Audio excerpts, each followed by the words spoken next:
एक बार गौतम बुद्ध से उनके एक शिष्य ने पूछा, गुरुजी कृपया हमें बताएं कि कर्म क्या है। गौतम बुद्ध ने अपने शिष्य से कहा कि कर्म को समझने के लिए मैं तुम्हें एक कहानी सुनाता हूँ। इस कहानी से तुम समझ जाओगे कि कर्म क्या है। बुलंदशहर का राजा घोड़े पर बैठकर अपने राज्य का भ्रमण कर रहा था। चारों तरफ भ्रमण करने के बाद वह एक दुकान के सामने आकर रुक गया। रुकने के बाद राजा ने अपने मंत्री से कहा कि मंत्री जी, मालूम नहीं क्यों लेकिन लगता है कि इस दुकानदार के लिए कल ही फांसी की सजा सुना दूं, इसे मृत्युदंड दे दूं। मंत्री राजा से इसका कारण पूछ पाते इससे पहले राजा आगे बढ़ गए। मंत्री ने इस बात का कारण पता करने के लिए अगली सुबह भेष बदली और आम जनता का रूप लेकर दुकानदार के पास जा पहुंचा। दुकानदार चंदन की लकड़ी बेचने का काम किया करता था। मंत्री ने दुकानदार से पूछा कि उसका काम कैसे चल रहा है।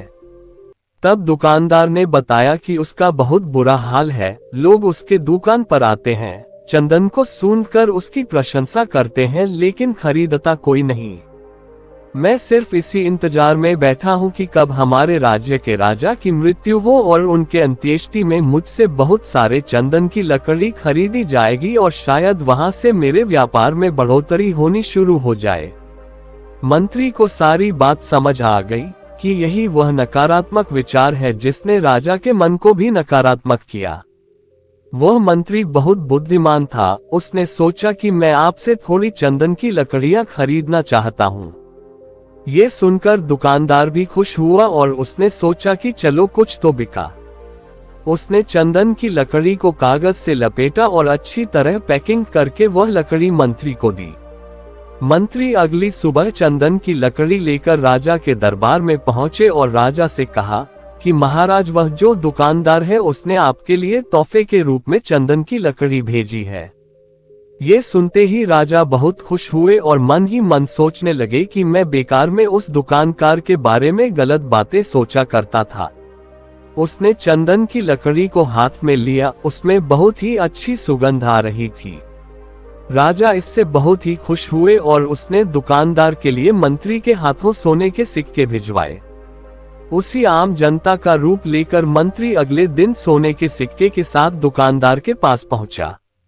दुकानदार बहुत खुश हुआ और उसने सोचा कि मैं राजा के लिए कितनी गलत बातें सोचा करता था। राजा तो बड़े ही दयालु हैं।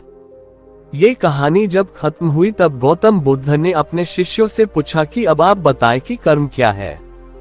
शिष्यों ने उत्तर देते हुए कहा कि शब्द ही हमारे कर्म हैं।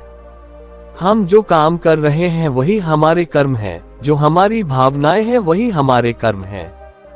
गौतम बुद्ध ने सभी शिष्यों के जवाब सुनने के बाद कहा, आपके विचार ही आपके कर्म हैं। अगर आपने अपने विचारों पर नियंत्रण करना सीख लिया तब आप महान बन जाते हैं। जब आप अच्छा सोचते हैं तब आपके साथ अच्छा होता भी है। आपके विचार ही आपको अच्छा या बुरा बनाते हैं।